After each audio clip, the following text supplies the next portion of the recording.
essentially anybody with a phone can make a following. So like there's no shortages of audiences really anywhere in any direction. I sold services and people paid me to help them do shit. Largely one of the side effects of being very successful, all of a sudden like you're just juggling a lot of stuff. So this guy has like 12 different businesses. They're all like centered around real estate. In my opinion, I think everybody starts backwards.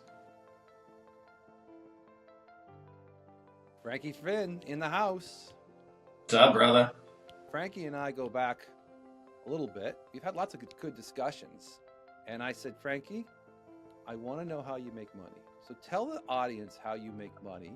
The listener, the viewer, the person who knows it all is now going to know a little bit more about how you do it.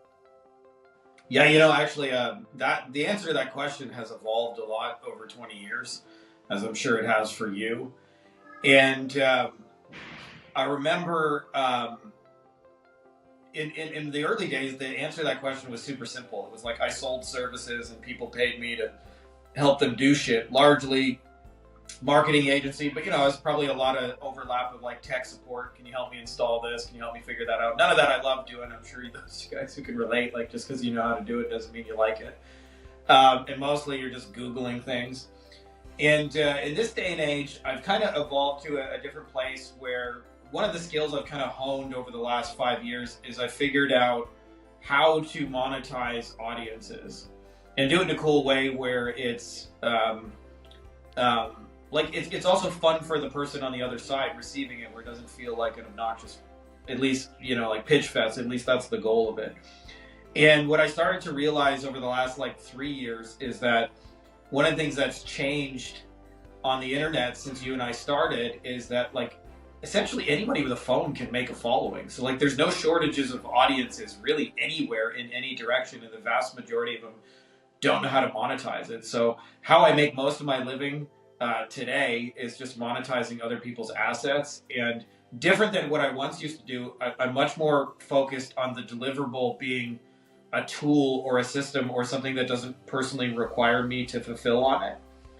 And so I have endless variations of that idea that I do, but it's not really that complicated. As I find audiences, I find their unmet needs, and I plug stuff into there that would be helpful and useful to them, and usually other people's tools that are underutilized. And in the middle of that, it's really just being a sophisticated middleman, the same way that Walmart doesn't sell anything, but that's their own. They sell lots of stuff, but they don't really they don't manufacture all the stuff in there. They just put it all together in a big store. So I'm I kind of look at it, the modern version of it is I'm just like digital Walmart. I gather the audience and then put them together with a bunch of stuff. And I stand there in the middle and go, every time somebody makes a transaction in either direction, there's a little cut for me. So that's interesting. I was curious about some examples. So, I know that you have your group that you coach, and that you had some mini masterminds, right? And you do a lot of talking online, and of course I would love to respond back and add my 2 cents and appreciate the fact that you're putting some wisdom out there. Could you give us maybe the last 2 transactional strategies that you just did? Like you said that you're the Walmart. Well, what was it? Was it a Superman hero costume that you sold to somebody? Was it Well, I'll give you a real life example. I got a friend, and he's a really big real estate investor guy, and as many of you guys can relate to, who are on this journey, one of the side effects of being very successful, and he's he underwrote Dean Graziosi's book. Dean Graziosi wrote a real estate book, but this guy actually wrote it, and Dean just kind of put his name on the outside kind of thing.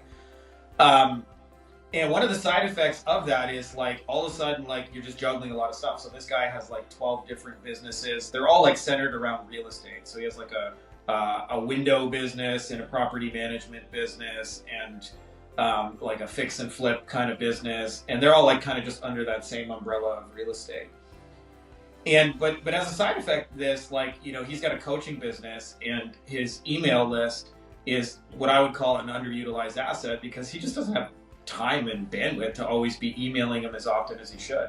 And so one of the things that I went to, and this is a thing that's kind of advanced, but I said, hey, I looked at his 10, 20 products, and looked at those, and I was like, hey, if we repackaged them this way, you could make a whole new product that would be useful to your audience and would solve this specific need. And I wrote all the emails to go send it for you, and all I want is just pay me like an affiliate, and I'll go load up your email and go sell your stuff. I'll package it. You don't have to lift a finger, kind of thing. But the magic of that is, in his case, like he's got on his coaching business something like 12 or 14,000 buyers already on the list. So I'm like, that's a huge starting point. That's not zero. And they also have familiarity with him and have bought his stuff. And so we're able to put together a deal and do more than like a lot of like what I used to do, like more than most agencies do with like 50 clients with one single person and a couple of emails. And so there's one example, but it started with, I found the underutilized audience. And in this case, it was like, it wasn't even I was telling him anything he didn't know. He was just too busy to have time to execute all those details. And then the other thing, there's the unknown. If I sell and promote something, I know it'll make me money, but is it potentially a risk to my reputation? So that's kind of like why I said, well, we can package your own stuff. Like I can make a new product out of what you already have, and people will love it because it's you to your own audience. So it was what. So there's one example of that like I put together in the last kind of little recent while. Start? What's that? How did it start? Like, what was the first engagement like? Well, I actually started because we're actually in a mastermind together. So that one was kind of just like a little bit organically. But he came on the mastermind call and he was talking about how he was too busy, and he knows that he could close his stuff on video or over text or whatever, but he hasn't figured out how to set it up, and it's been a few months and he's just juggling so many other things. So I was like, man, I'll just do that for you if you want. Like that to me is less than an hour's worth of work on my end, and there's a high probability it's going to be very lucrative for both of us, and I'm willing to risk an hour to find out. So splitting revenue with him or getting affiliate structured commissions? Maybe? Yeah, we split revenue. Yeah, I mean, whether you call it an affiliate or split revenue, it's that sort of arrangement. Yeah. So when maybe a house gets sold, is that how it works? Like, how does the actual money transact?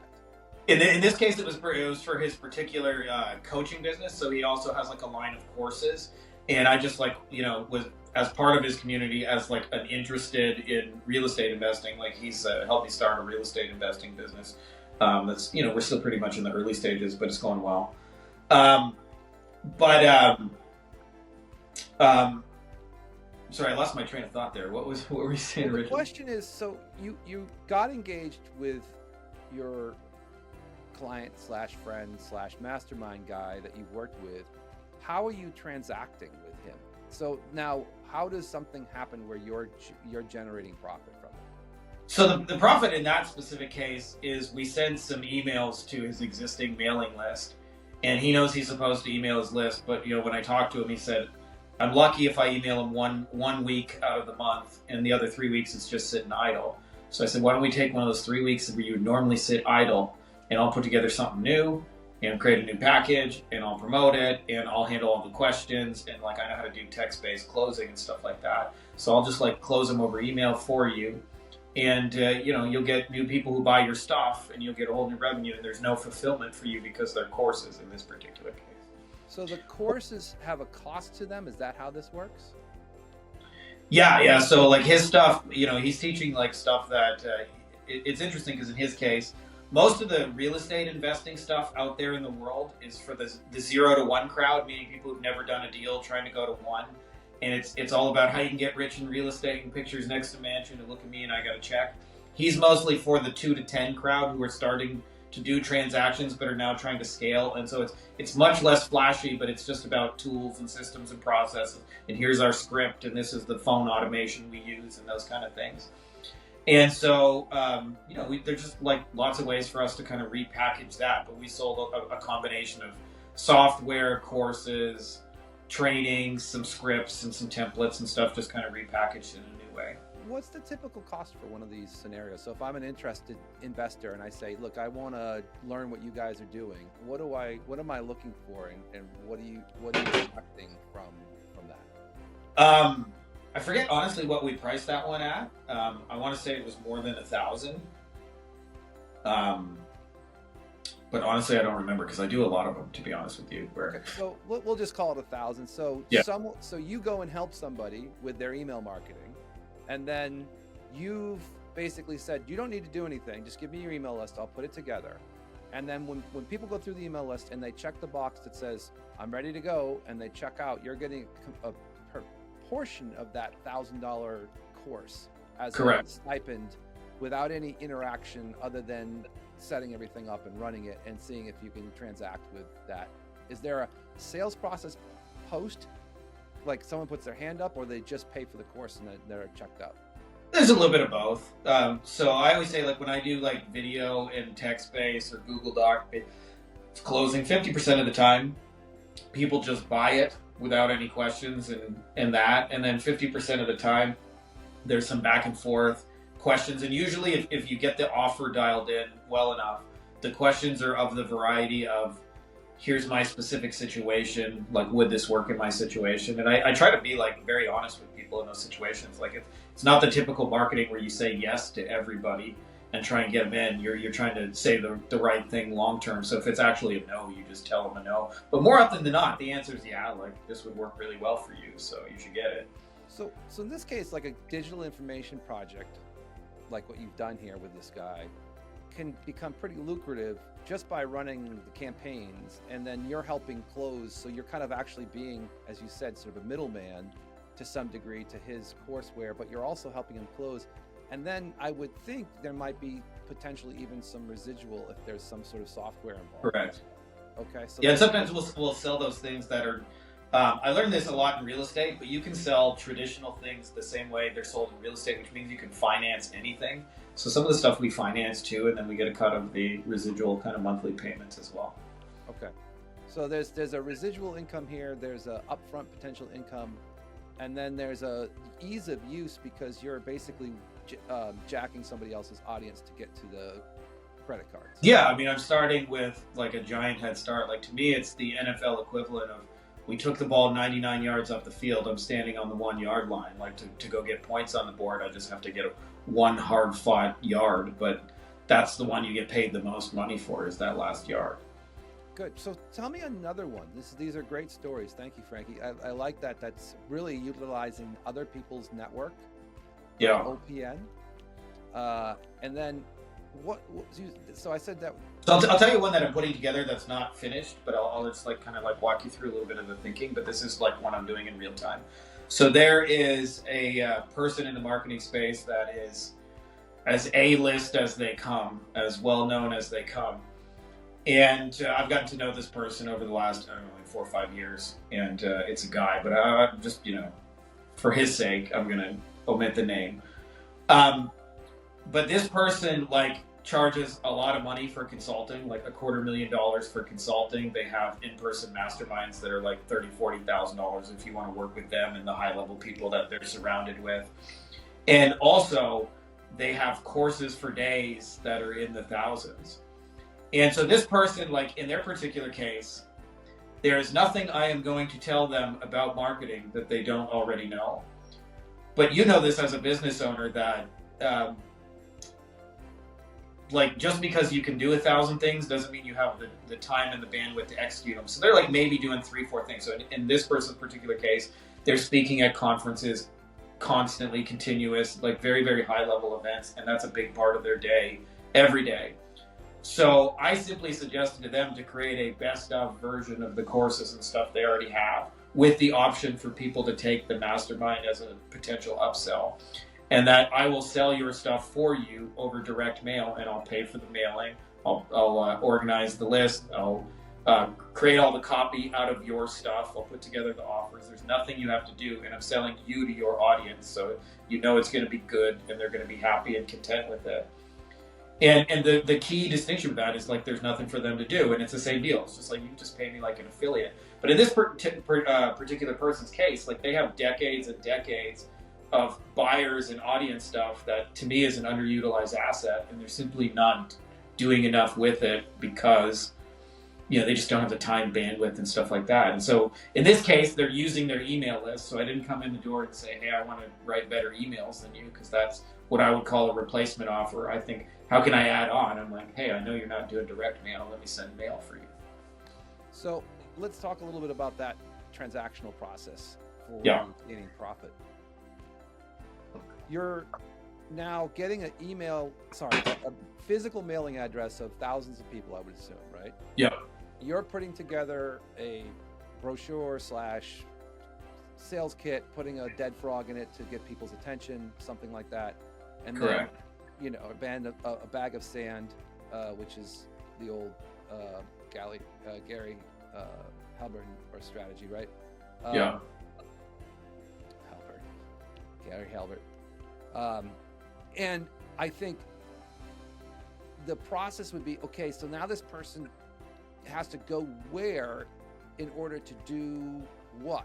Because now we've got the thing in our hand. I'm opening up the brochure. Out drops the dead frog. Oh my goodness, I can't believe. Well, you're a dead frog too if you don't do this marketing strategy, right? And then click here or scan this QR code. Where do they go after that? Yeah, exactly like you described. Scan a QR code. Wow, I guessed it on the first try. That's pretty good.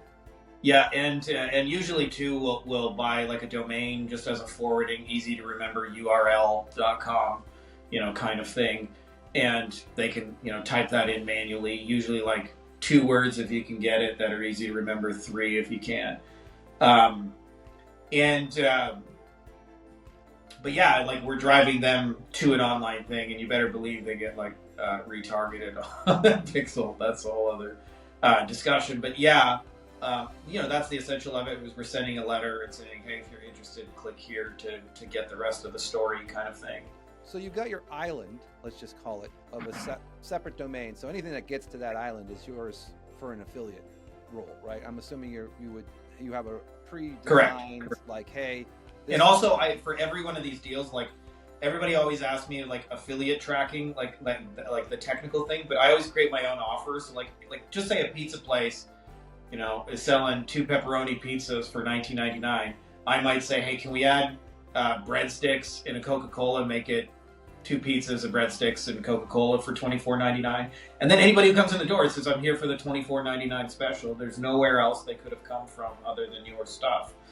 So like I always try and like, you know, in some way create a unique offer so that like literally 100% of the sales that came from that offer are from me, rather than trying to like repack. And usually like it's not really that complicated. You just take, like, especially like with digital products, you take an existing thing and you add in a bonus. You can make it something new. Sure, and I understand. So you're getting the best of.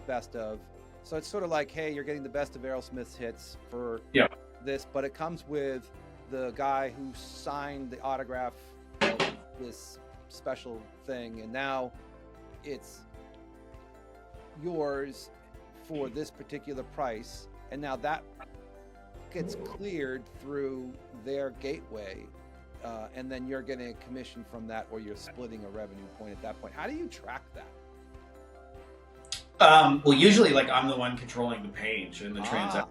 So you've got like the gateway for this. Exactly, yeah. Interesting. So how are they tracking? Well, to them, like I'm very transparent. Like these are our numbers, these are our sales, and like a mentor of mine calls it Marilyn Monroe money, but like I'm paying you out is kind of a cool thing. Like when it's just like, hey, somebody sent me a royalty check. It's like a musician where somebody says, hey, we want to use your song in a commercial. We'd love to send you a royalty check every month.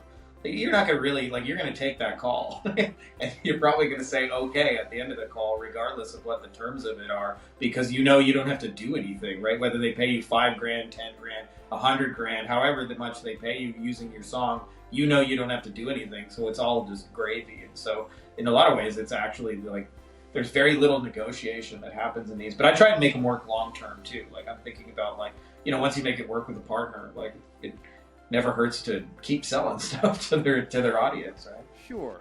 And so it could also be, you know, a functional thing where anybody now new who comes in that didn't buy the full package now can be also associated with get their mailing address, and then you could take care of that piece of the business for them to see if they could upsell or something. I don't know. Getting, you know, sort of another angle. 2 interesting approaches to getting profit. Talk to me just a little bit, because I'm curious about your group that you have. I know I haven't really explored it. I've talked to you about it, but tell me a little bit about that. How does that impact you, and how do you set that up so that, you know, because you're sort of mentoring people to a degree, right? I mean, Yeah. that's what your group. Can you talk Yeah, a yeah, little bit yeah, about for that? sure. Because I think it's important for people to understand communities and groups. We're all trying to figure out what's the best way to impact the world, or impact the world around us as best we can. And I think that the communities are one thing, but we've had a lot of, you know, I think that there's a disturbance in the force with school, right? SKOOL, to me. Yeah. And there's a lot of positives, and there's also a lot of negatives to what's happening, because there's an affiliate world that's sort of sucked into this, and then there's sort of this Hermosi effect, which is, you know, if he can do it, then everyone can do it. But then there's the why not build your own, which is kind of what you've done. And then on the other side of that is, you know, what happens to the rest of the groups that are out there in Facebook world, and how do we monetize it? So maybe talk a little bit about what you do and how you get money from the groups. Well, I'll tell you, in my opinion, I think everybody starts backwards. And so I hear this all the time, where people come to me and they have like a tool or an idea they're playing with, and they get stuck in these, maybe I should sell this, maybe I should sell that, maybe I should do this. And I still have those conversations, but where I start with is I start with an audience, and I start with like problems and challenges within that audience. And then the tools and the resources that we deliver always make sense for this is what the market wants. And I kind of wrote about this in book 2, but I have a story where there's 2 farmers, call them A and B, and so Andy and Bob, and Andy gets a master at selling. And what Andy does is he comes up with 2-for-1 eggs and farm fresh and organic, and he stands every day by the side of the road and figures out how to get like really good at selling. And that's like probably what 98, 99% of people do. And I did that, so I'm not like throwing stones at that. But Bob believes, as Frankie Fihn does today, that distribution is more valuable than money. And so he figures out, how can I get my eggs sold in stores? And so every day he goes to a different store. And let's say each of them like accomplish their goal each day. And so they're equally proficient at hitting their goals. So every day Andy sells out of eggs, and every day Bob gets a new store to sell his eggs. If I fast forward in like 6 or 12 months, like Bob is going to crush Andy by orders of 100. Like if he gets one Walmart to sell his eggs, he's going to, like, there's no amount of Andy standing by the side of the road that's going to outsell like getting your eggs sold in Walmart. And so I experienced this in the real world, where I couldn't really explain it to myself, but I remember when I first got in the personal injury space, we would get some sales, but it was hard, man. Like, and I did a lot of Facebook ads and things like that. You got to constantly test and cycle. And at some point I got invited from my Facebook ads to go speak at a conference. And that one conference led to another. And then before I knew it, I was like a main staple on the conference circuit. And when you get in the conference thing, it became very easy to sell. And in the beginning, I thought it was like, oh, I got a really big head about it, to be honest. I was like, I'm an awesome speaker, I'm dynamic. Because, you know, there's something like you walk off stage, you sign 5, 10, 15 clients, you pick up 20, 30 grand a month, you just worked an hour. You're like, oh, man. Recurring money, too, not just like one time. But then I would talk to the other speakers, and they also signed 5, 10, 15 clients. And like, of course, that's why they were there. And I eventually came to the realization, like, that why this was happening is because it had more to do with the audience. It had more to do with, like, these were the top lawyers. They had paid money to be there. They had bought a ticket. They had booked a plane ride back and forth. Some of them even brought their staff. They paid for hotels and flights, and then they would often buy more stuff when they got there. And so I started to realize it was more about the fact that I was standing in front of a buying audience that had to do with the success of it, and less to do with, hey, I'm such a cool speaker and all those things. And so it reversed my paradigm of thinking, like, you have to actually find the buying audiences first, the same way Bob would find stores to go sell his stuff. And there's tons of these little pockets, and they exist digitally in all kinds of like fragmented ways in a market. And so what most people do, in my experience, is they think about the tool. How can I go sell school? And to me, I would go find the audience, like say I wanted to sell piano stuff. I would go find a buying audience of piano people, and I would figure out their problems. And then if it made sense to solve that problem with school, I would use it, but if it didn't make sense for them, I wouldn't. And so I think a lot of the confusion for people is there's so many tools and they're always presented as a greener pasture because it's like AI is even fucking easier than running an agency, or forget it, just run a SaaS. And it's like there's always this endless grass is greener, like latest tool coming out.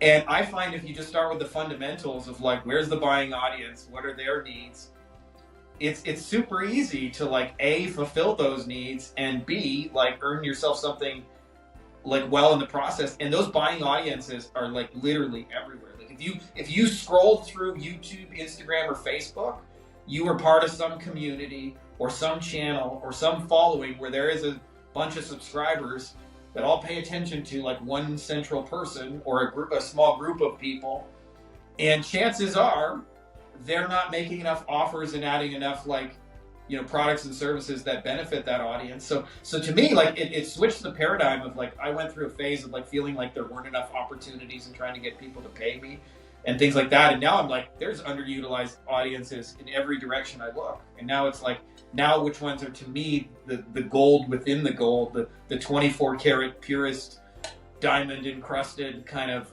audiences. Let's start with that. But it's a cheat code because you start with the thing that's the hardest part, which is why I said like building an audience is bringing the ball 99 yards up the field. The last 1% of that, the punching it in the end zone, is making offers. And so few social media people do it in general. And even the ones who understand it's making offers often don't have the time and bandwidth to do it all. And so to me, to like kind of just bring that central point, like I don't start like, it doesn't matter what tools are disrupting in either direction. It's like I just start with the audience and what they're trying to do.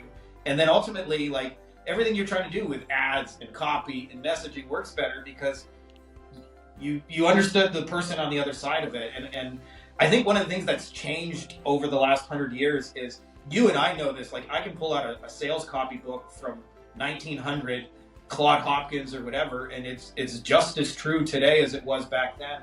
But sometimes people think because we're on computers and phones that like there's different things that govern people.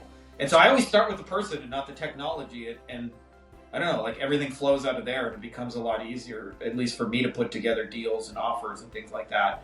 And it's not hidden. Like these people are like talking to themselves all day long on the internet. Like it doesn't matter where you go. They're having conversations in comment sections. They're joining communities and having comments. They're like on Reddit, they're on Quora, they leave reviews on books and they talk about their experience and they leave Google reviews. And like none of this stuff is hidden. It's just very few people take 5 minutes and go read it. So that's fascinating, and I agree with a lot of things that you said, but I wanted to get back to understanding what your community is like, which is, how are you doing your own community? Because you seem to have your own sort of group of people that are part of your world, coming to your house and doing whatever you do during your special events. Let me just talk a little bit about that. Like, how does that work? Like, how are you bridging together like your own special coaching group or community that now has become relevant for people who may be interested in sort of talking to you about their challenges? Yeah, I don't know if I have formulas and stuff I use, but a lot of it is like you. I've just been doing this so long that I don't know, I have a lot of opinions about probably more than I should. But for me, like I just found something that I really couldn't shut up about. Like a lot of times people ask me like, how do you come up with ideas or say this? And so for me, like I'm constantly engaging with the audience, but it's not out of force or anything like that. It's like literally, and I think you could probably relate to this, Matt, is like, for the first 10, 12 years of my life of doing this digital marketing kind of journey, I had a very, very, very, very small number of people who actually understood what I was doing. Like I couldn't talk to friends about it. I couldn't talk to family. Like, you're trying to rank a what? What's a website? Or like SEO, what's SEO? Like those kind of conversations are happening behind the scenes. And so for me, like it's almost like therapy to be able to talk about this stuff and have people actually give a shit to hear about it. I never imagined a time where I was figuring this out for anybody else but myself. Like I was just trying to figure this out and like make my own business successful. So to me, like a lot of it is just engaging conversations and stuff. But like I have the cheat code of like they're topics that I wouldn't shut up about anyway. Like whether I was doing this online or not, I would be talking about this stuff. So I mean, I use some tools and things to like kind of like, you know, nudge people along towards sales and things like that. But for the most part, like, I don't know, it comes easy. Like I just have a thought and go type it on my phone and send it out. And it turns out a lot of people like who are in my world share the same thoughts and feelings and kind of attitudes about it.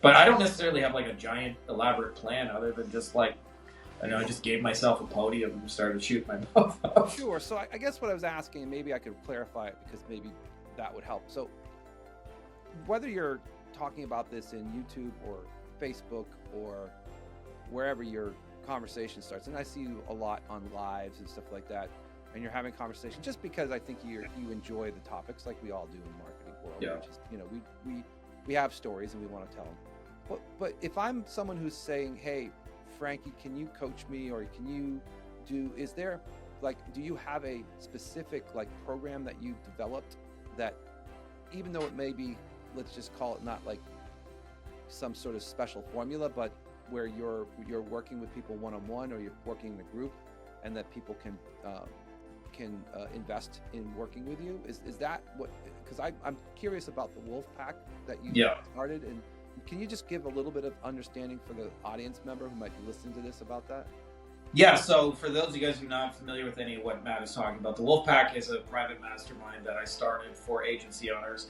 And I think it's for a lot of the people as well, like, you know, therapy, that like, you can talk about a go high level SaaS and everybody in the room understands what you're talking about. Like that alone is just one of the amazing things. But what we're most known for, and there's quite a few things that I do differently than everybody else does, you know, just my own ways of figuring things out. But what we're most known for is the whole idea that the mastermind is phoneless. Like it's about getting out of sales calls with clients and replacing those with videos. It's about onboarding clients through video. It's about giving client updates through video. And it's ultimately, when you go to hire and train and build a team, that those people are trained through video. And the reason I'm such a stickler on that one little detail of like why sell through video or whatever is because video is a 24/7, 365-day machine that never takes a day off. And so when you can nail certain details of your business in video, it frees you, the owner, from like an immense amount of shit. So like for me, for example, like when I want to hire somebody, like a lot of times it's not uncommon for us to post an ad and get like 250 people apply because we have like really catchy job ad templates and a lot of people get interested. Well, if I had to do 250 job interviews, like I'd be here till next month trying to figure out who to hire. But if I just send a video to all 250, I in essence just had 250 conversations, even though from my end it was just copy paste, copy paste, copy paste, quick and done. So the whole theme about the Wolfpack is about like moving to phoneless. And then what I've been kind of building for the last 6 months, and bear in mind it's a thing that evolves, is like, you know, we have the coaching element where obviously like people can jump on calls, ask questions, troubleshoot. I'm trying to do this, I'm trying to figure out that. Client said this, what do I do here? What do I say here? These are my ad stats, those kind of things. But what I'm kind of most proud of is like I've been building a tool library to make a lot of the what used to take a long time execution steps a lot easier. So for example, if you're going to sell in video, you have to make a presentation, and often the presentation takes longer than the recording. And so even though it's like it frees up time, in the short term, it might actually take you more time. And so like I've built like my own custom GPT where you can just tell it your service, what you do, what your kind of client that you're looking for has in common, and then you know what you want them to do next. Click the checkout button or whatever, and it'll craft those presentations for you in like 30 seconds. It'll auto-generate all your slides and stuff like that. Say this here, do that there.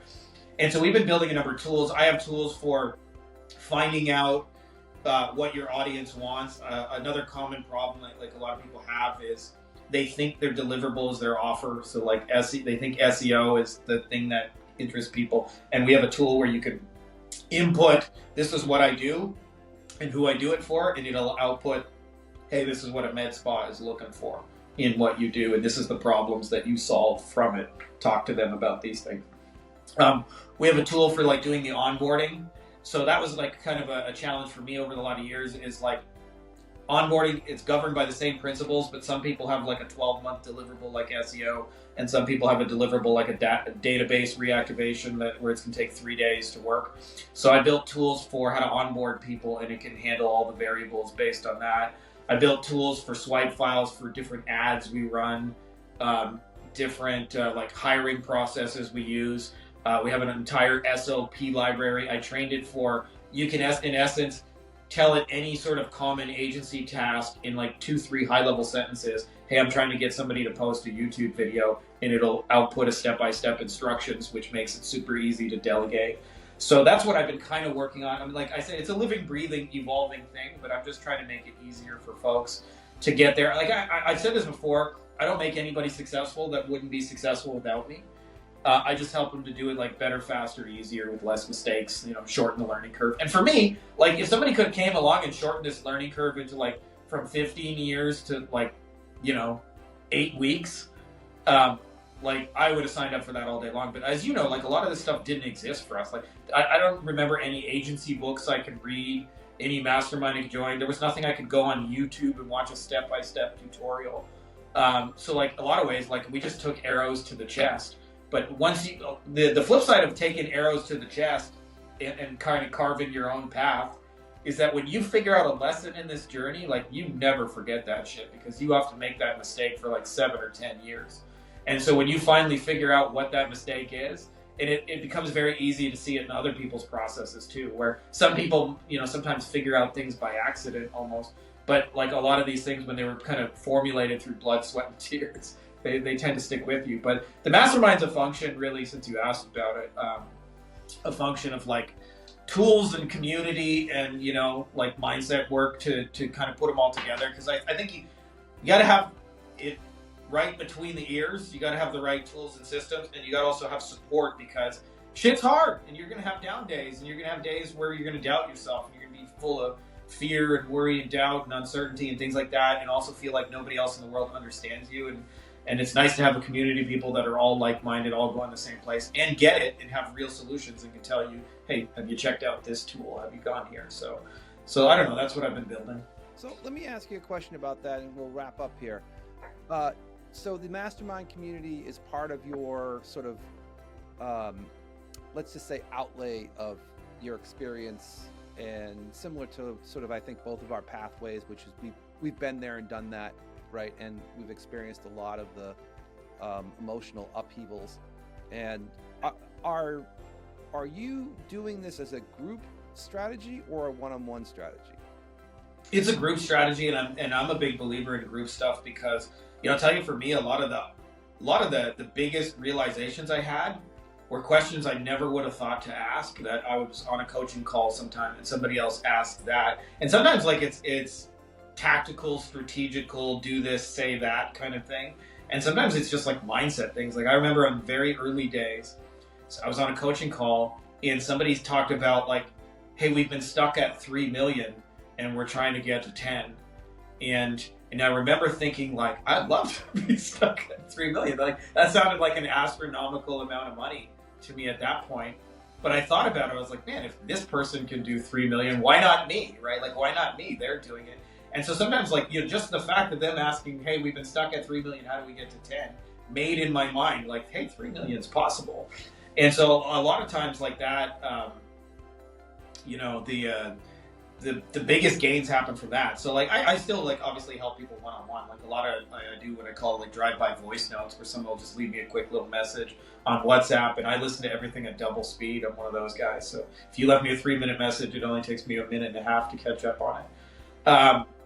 But, I'm a big believer in the group setting, because I think you get stuff from other people. It's amazing to me, actually, because, like, you mentioned, like, people coming at my house. A lot of what I do when they come to my house is just, like, matchmaking, because I'll have somebody come to me and say, hey, I'm really good at selling my thing, but I don't know how to generate leads. Like, how can I generate leads? And then somebody will come right after and say, I got all these leads and I don't know how to close any of them. Like, you and you talk to each other, and all of a sudden, like, you can see the sparks go off, because that's how you get leads. That's how you close people. Holy shit, we need to mix mojo. And so a lot of times too, where people like are strong where others are weak, like I have a guy in my group who's just like a literal tech wizard, and so anytime somebody asks a tech question, I'm like, I don't know, I just point to him. And he gives a very, like, often he'll go, give me 30 seconds, and you're wondering what he's doing, and then he gives you a step-by-step, do these 5 steps in order here with all the links hyperlinked and organized for how to solve it, and you're like, holy shit. So I'm a big believer in the group setting, because I think, like, the whole reason I called it a wolf pack is because, like, wolves, I think in many ways in the animal kingdom are smarter than people, because they figured out if a bear comes out of the woods and is like all aggressive, the bears have figured out either we're all dying right now or we're all eating bear meat, but we need to work together at this immediate problem. And humans in many ways are disjointed because we're all in our own, like, kind of worlds and stuff and trying to figure out our own thing. And so I want to build a community where your problem is everybody else's problem. Either we all win together or we all don't. But either we're eating bear meat tonight or everybody starves and we're getting clawed to death. And so to me, like, the fabric of that is throughout. And people have told me that, like, over and over, they're like, we're amazed at how helpful and supportive everyone is of each other. And of course, like, and to keep that ethical, I make sure to never bring in people who are directly competing for the same thing. So, if like somebody's selling SEO to dentists, I don't bring in then 3 other people selling SEO to dentists. So it's like they're fighting it out. I make sure that there's no, like, kind of competing offers, and so everybody can be supportive. But that's kind of the idea behind it. So to answer your question, it's a group, but I kind of wanted to tell you why I'm a big believer in group as well. Good. So we talked about how you make money, how you make profit is through affiliate opportunities that you've done, which is what you showed me, among other things. And then network strategies by getting into other people's networks. And then you have your own group strategy. These are just fantastic ideas that hopefully somebody who's listening or watching this can glean some solutions for their own challenges or where they're trying to make revenue or trying to participate in something that maybe they hadn't done before.